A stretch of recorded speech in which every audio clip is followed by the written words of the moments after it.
तो मान के चलिए कभी भी मान के चलिए हॉल में जाइएगा खाना खाने के लिए, मैरिज हॉल में, तो वहाँ पे एक गार्ड रहता है और एक खिलाने वाला रहता है, ठीक है।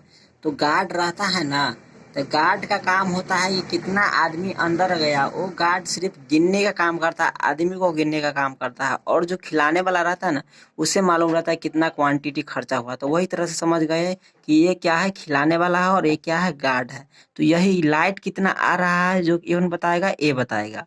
और खर्च कितना हो रहा है, लोड कितना ले रहा है, वो कौन बताएगा, एम्पियर मीटर। तो यही आप समझ सकते हैं कि इसका क्या काम है, कितना लाइट आ रहा है, इसका क्या काम है, कितना वोल्ट, कितना मतलब खर्च हो रहा है, कितना एम्पियर खा रहा है, कितना लोड ले रहा है, ये कौन बताएगा, एम्पियर मीटर। देखिए इसे आप कैसे पहचानेंगे कि ये एम्पियर मीटर और ये वोल्ट मीटर है। तो देखिए जो भी वोल्ट मीटर रहेगा वो मतलब रहेगा ना, उसके ऊपर में देखिएगा इस टाइप के भी आकार का रहेगा। मान के चलिए वोल्ट मीटर नहीं भी लिखा रहेगा तो ये जरूर सिंबल बना रहेगा इस टाइप का भी।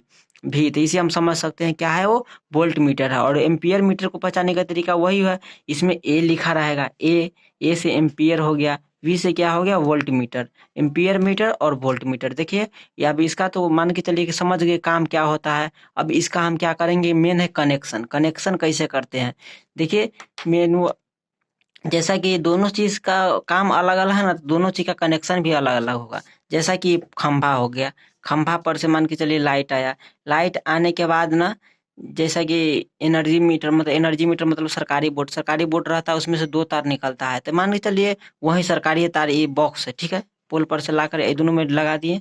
जैसा कि ये क्या है, सरकारी मीटर है, मीटर हो गया। ये पोल हो गया, पोल पर से दो गो तार आया, ठीक है, दो गो तार आया, दो गो तार आया। ये नीचे में कनेक्ट रहता है, हम ऊपर में कर दिए हैं, नीचे में कनेक्ट रहता है।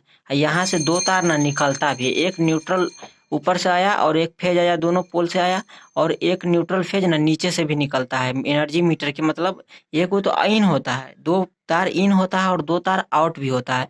दो तार आउट होने वाला रहता है ना न्यूट्रल फेज।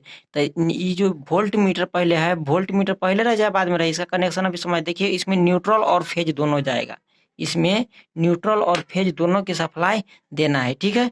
इसमें न्यूट्रल और फेज दोनों की सप्लाई इसमें क्या करना है, देना है। जैसा बल्ब को जलाने के लिए न्यूट्रल और फेज दोनों की सप्लाई देते हैं ना, तो वोल्ट मीटर में दोनों का सप्लाई जाएगा, ठीक है। वोल्ट मीटर में दोनों का सप्लाई जाएगा, और इसमें ना यहीं से सप्लाई ले लेना था। जैसा कि कोई तार है, जैसा कि उसमें कसने वाला है, तो उसको काट दीजिए या छील के बीच में है इसमें घुसा दीजिए, उसी में से एगो और तार बाहर निकाल लीजिए। तो इसी में से ना फेज यहाँ से बाहर निकाल लीजिए, और इसमें दोनों तार कनेक्ट कर दिए। और एम्पियर मीटर में क्या करना है, एम्पियर मीटर में सिर्फ और सिर्फ आपको फेज देना है। अगर फेज आप नहीं दिए तो न्यूट्रल दे दीजिए, कोई एक देना है, कोई एक देना है, फेज दीजिए या न्यूट्रल दीजिए। इसमें दोनों नहीं देना है, इसमें सिर्फ एक देना है। तो इसमें मान के चलिए हम अभी क्या कर रहे हैं, फेज की सप्लाई एक में इन कर देते हैं, ठीक है, एक में इन कर दिए, और दूसरा से यहाँ से आउट कर दिए, ठीक है।